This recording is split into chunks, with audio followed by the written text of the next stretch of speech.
Now, you see me? Yeah. All right, Do I want to? Mr. Harley. It's up to you. Yeah, I do. Mr. Harley Newman, thank you very much for being here on this beautiful Monday morning, Monday afternoon. My first question is, give us a little history about your getting into Sideshow. How many sentences? Let it go as much as you A want, as little much as you history. need, as much as you need. I was a circus clown, and as you know, in a circus, you do more than one job. So I helped sell tickets to the sideshow because it was a show. There was a sideshow, and I helped talk people into buying those tickets. When I quit circus, I continued as a clown because that's what I had decided I wanted to be. My main college professor in theater kept trying to talk me into doing Second City before it was really popular, and I would have been in that group that got into doing Saturday Night Live at first if I'd done it. Mm. But I wanted to be a clown, so I went and joined the circus, and I had a place reserved if I'd wanted it. But anyway, so I went and I kept clowning. And after a while, I got into doing mental health work, and I got another degree. And then I got fed up with working with mental health people, not because of the schizophrenics, but because of the mental health professionals. Mm. And what am I going to do? I'm losing my integrity. And I thought, I'm going back to entertaining. And I'm a terrible juggler. And I love magic, but most magicians make me want to vomit. And I don't care about card tricks. Cards just, to me, a card trick, cut the deck means bring out a machete. And then I thought, well, in the circus, I'd learned a lot about sideshow and how to do a bunch of the stunts. So I started doing some of them and started incorporating them into my clown show. And after a little while, my clown show dropped by the wayside and sideshow continued. That's a nutshell description. And in terms of business, the kinds of shows I was doing changed as well. So as a clown, where I was doing a lot of fairs and festivals and the dreaded birthday party circuit, I looked at my numbers and I said, well, 80% of my jobs are giving me less than 10% of my income. Take the axe to my schedule. So I did. And all of a sudden I was making a lot more money per show and getting much higher paying shows. And I was challenging myself physically just as much as ever because while slapstick clowning is very physically demanding, the stuff I was coming up to do with the sideshow performance was also very physically demanding. I'd read in Circus Report, the old newspaper that I'm not sure if it exists anymore. There was a one-paragraph article about somebody going for a world record in minimum number of nails in the bed of nails. I mean, it's going to be 11 nails, but it didn't say who it was. It didn't say anything at all about it. Mm. I thought, and I was really disturbed about that. I thought, you need bilateral distribution of body mass. And so where the 11th nail was going to go really bothered me. Yeah, and you're laughing. And see, some people will appreciate that properly. So I did 10, and then I did 8, and I didn't like 6, so I did 4. Oh. And that was 1987. And I talked my way into the office of the American office of the Guinness Book, and I did it for the editor right there. And it was one of few occasions where I actually got to watch the person's reaction, because it requires a pretty intense focus. I couldn't just go looking at an audience when I was doing this stunt. Mm. But I saw the guy's jaw drop to the floor, and he ended up giving me a letter saying that they couldn't publish it because they considered it too dangerous. Mm. And I thought that was better than being in the book. And yeah, it's true. A quote from that in my publicity ever since. And so I know people would want to get all their Guinness records. They can have them. I don't want it. Yeah, right. And I've gone down to 2, which I didn't like. And then I finally figured out how to do 1 nail. And which I saw. Yeah. you have a picture of it. Yeah. Nice And, one. yeah, nice picture. That's pretty amazing. The guys who are helping too, Yeah, I know. hearing about that picture. He was there at the hoot. Yeah, Yeah, yeah. that was fun. So okay, so second question. Thank you very much. Second question is That answer the question. yeah, you did. Thank you. There's a 40-year perspective. That was 50. pretty good, actually. Pretty concise. Your philosophy. I started performing professionally in 1972, and that's a long time ago. Yeah, 72 as a sideshow performer? As a clown, As a clown. Oh, okay. And then when did sideshow started? When? I really started getting into that in the early 80s. Early 80s. Okay. The first sideshow things I did were Bed of Nails and Fire Eating, Gotcha. In the and all of the other things came along. early 80s. Cool. Yeah. So the second one is your philosophy about performing sideshow. I think that's an interesting intellectual question. Philosophy about sideshow. I mean, there's got to be more to it than just doing a trick. Absolutely. Yeah. I came into it with a theater degree. So my performing arts perspective was different than most of the sideshow performers who I'd met. And how to describe this? Most performers adopt the style of the people they learned from. It doesn't matter what genre of performance you're in, you adopt the style of the people you learn from. Right. Ballet people learn from their ballet masters. Tap dancers learn from their tap masters. Sideshow people learn from their sword swallowers learn from their teachers, etc. And so in training for performance art, there's an inherent conservatism about the nature of training. So you don't really, it's very, very unusual for anybody to step outside the boundaries of that conservative structure and try something new. So right now in sideshow, for example, one of the things that happens is it's kind of a pseudo decadence of people trying to copy a cabaret style that they dream happened post World War I, pre-World War II in Europe. And so they all wear stripes. And, I in my head, the big argument is, well, do I wear black and white stripes today or yellow and red? And, it doesn't do anything for their performance. And they don't think about why they're wearing stripes or whether it actually contributes anything to what they're doing, and they don't understand what the nature of their performance is. And in sideshow, one of the traditions is a kind of braggart. From the mid-1800s, when performance on Sunday was banned because it was Sunday, you couldn't. They got around that by making it educational. So they would have a professor talking the show and talking about this or that or the other interesting thing, an educational aspect of this performance that you've never seen before. And this person came all the way from the furthest reaches of Borneo to show you this skill. Mm. And that sort of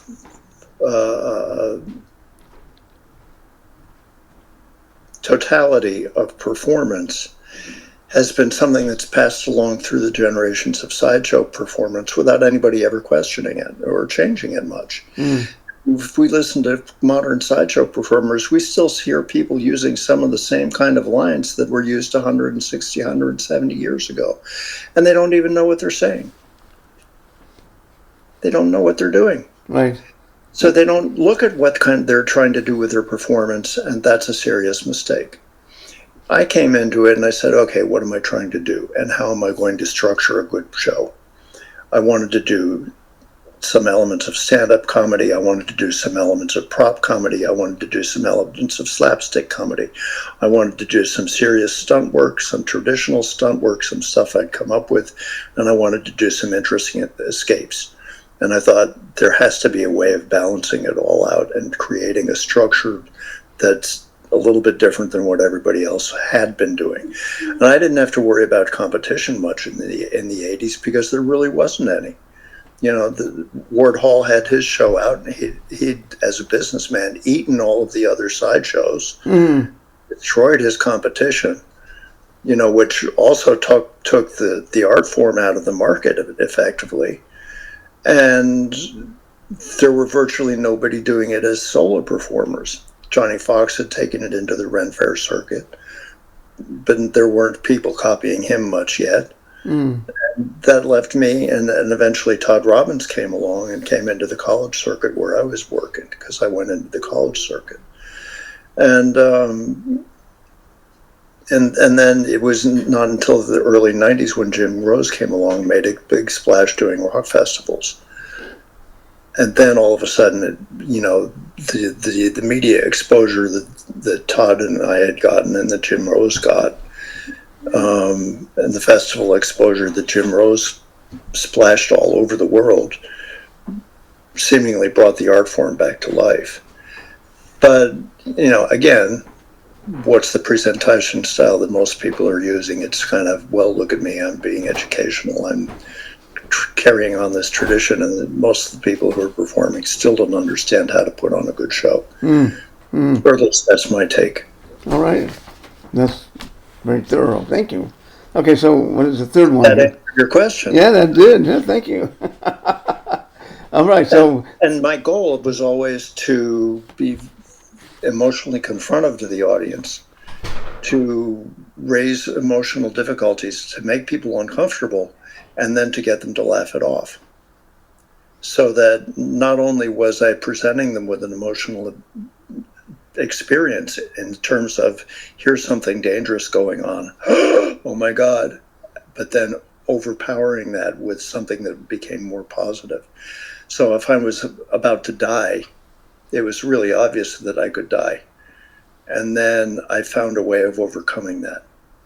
And I would always end up, so I would start a show with something that, like fire eating, that they understood the idea of, even though they may never have seen it. And now everybody and their grandmother does it. But people hadn't seen that before a lot. And so, but they understood the idea of it, so it was safe. And then I would end, by the time I got to the end of the show, when I was wrapped in a quarter mile of saran wrap with my hair cut off, we were at the fear of death. Right. And they would see this cocoon struggle and slow down and tip over and stop moving. People were in terror that I had died. It was really fun to play with. And then by overcoming that and breaking out of the cocoon after this excruciating 30 seconds to 60 seconds of absolutely no movement, and the audience being,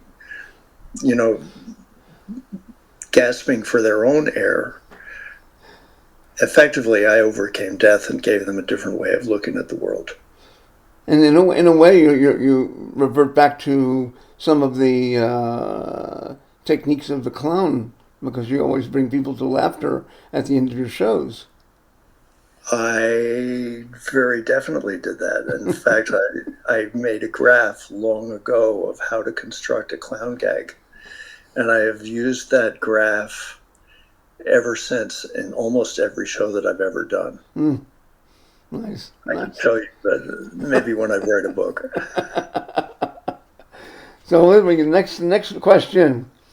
The state of sideshow in the USA, festivals, shows, etc. What's your take on that?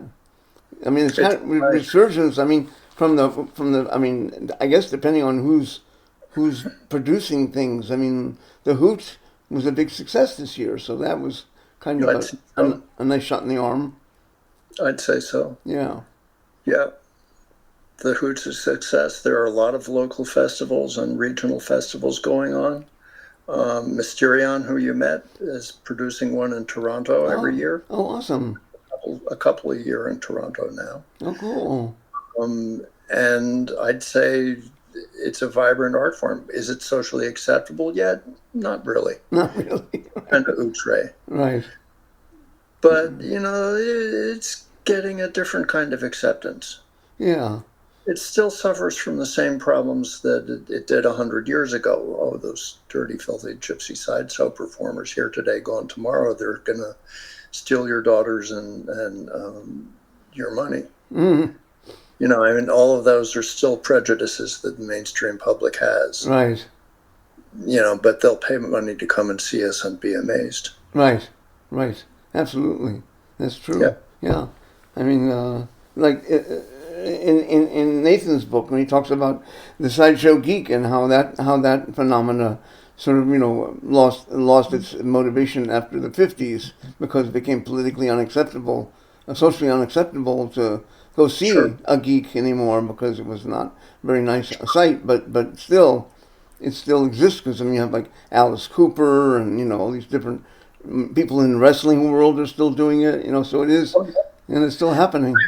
I've had a goal for a long time of taking the material and lifting it into a higher art form. And, I got tired years ago of doing the same old stuff. Mm. Even the stuff that I came up with. I mean, much as I love it, there's more to do. Yeah. And the material that I've been writing in the last few years is very, very different than my old material. It's very intellectual. It's more philosophical. Nice. I know the show I did at the Hoot that you saw, I brought out a couple of poems. And, some of which I've written and some of which are ancient. Right. Did I read the poem about from the culture that invented Ladder of Swords? Did I do that? You read an old poem. You read an old poem. It was dated. You mentioned how it was an old poem. I don't remember if I'd read. Yeah, I don't remember. I didn't remember if I'd read that or not. But it's a slightly gruesome poem, about a guy leading his army into battle and how when he died, his mother was so proud of him, her withered breasts produced milk again.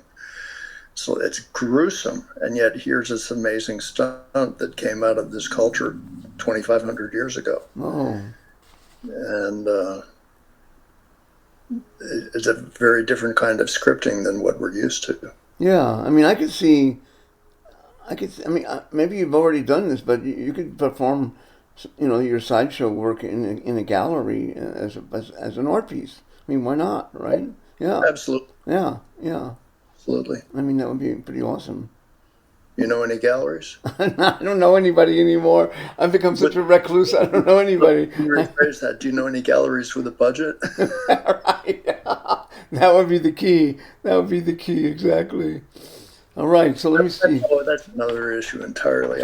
I used to be so focused on being able to get paid for a show, and now I've got a different attitude. Right. Yeah. If somebody wants to hire me, I say, okay, what's it worth to you?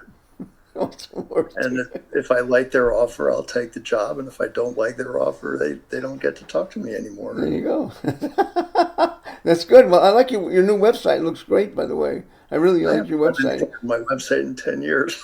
Yeah, no kidding. But you used to have that one with the bandana was your website. Is that 10 years old? Yeah, I have hardly the new one is it. 10 years from now? Like, oh my God. So, no, that's not possible. Because I looked at, well, maybe it was 2012 that I looked at your website last. So it's very possible. 10 years ago you changed it. Yeah, it's very possible. Anyway, oh my God. Anyway, so here's the last question. Advice to the younger generation of sideshow performers. Any advice? Don't think that because you know a stunt, you should perform it. You need to know it inside and out so well that you know what to do when it goes wrong. Then you should start thinking about performing it. And have a good script. Have an interesting script. Don't do it just because you can. Not just as a trick, in other words, not just as a trick, right? Not a trick. Make it interesting. Yeah, exactly. If you do it just because you know it, all you're doing is standing there and bragging that you know it.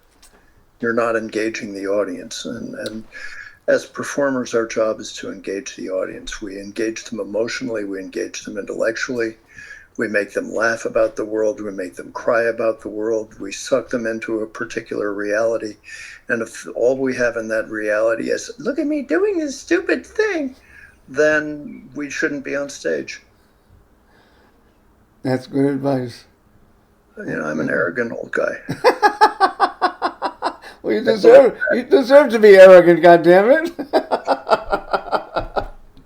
Come on. At some point in the game, we have to start being arrogant. I mean, that's the way. I mean, we've earned these badges of honor. I mean, over the years. I mean, come on. It is in a way a badge of honor, and I don't feel like it's being arrogant. Really, it's just being an observation. Yeah. We're these strange creatures that spend our whole lives looking for some kind of connection with the creatures around us, and if we shove our material into somebody's face, that's not a connection. No.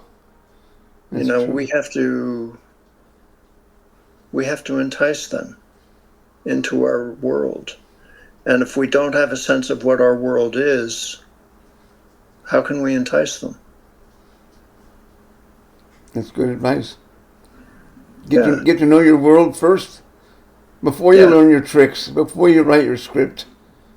Well, and learn how to be on stage. Yeah. The performers don't know how to talk on stage. They don't know how to move on stage. And you and I have talked about the value of mime before. Yeah. I wish every sideshow performer would go study mime somewhere for a year. Yeah, that's a good idea. One of the most useful skills on stage is knowing how to go. If you do that, and the entire audience is going to look where you're looking, and they're going to follow what you want. And if you're doing something with this hand over here, they're going to look where your eyes are going instead. Right. You may have a reason to do that, whether it be magic or juggling or sideshow or whatever genre you want to call it. And I'm in favor of throwing out all of those labels. To me, they're completely irrelevant.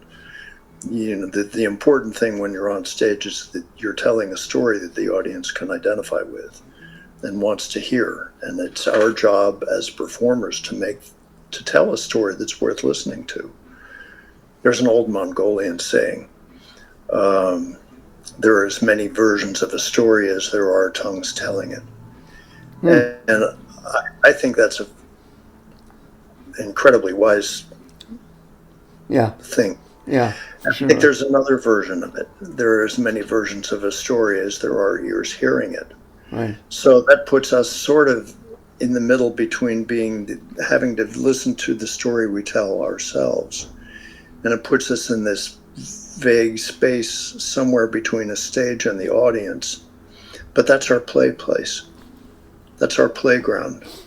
We may physically be on the stage, but emotionally we have this playground between us and the audience, and that's where we're really working. Right. Nice. Job is not so much to be stunt performers as emotional playmates with the people in the audience. Nice. That's hard work. It is hard work. It's hard relating to fellow human beings and getting their attention. There's so many distractions these days, I've always found it to be pretty easy. You just have to listen. Well, you have to be talented at grabbing people's attention, and having that skill takes time to learn. It does. Yeah. It does. But you can do it. Yeah, you can do it, exactly. It's a matter of putting your mind to it, right? I'm just doing it, Yeah. Well, thank you, Mr. Harley Newman. I appreciate your time and interview. And I'm going to just click the button now to stop the interview, and then we can continue chatting philosophically after I finish the interview. Just turn it.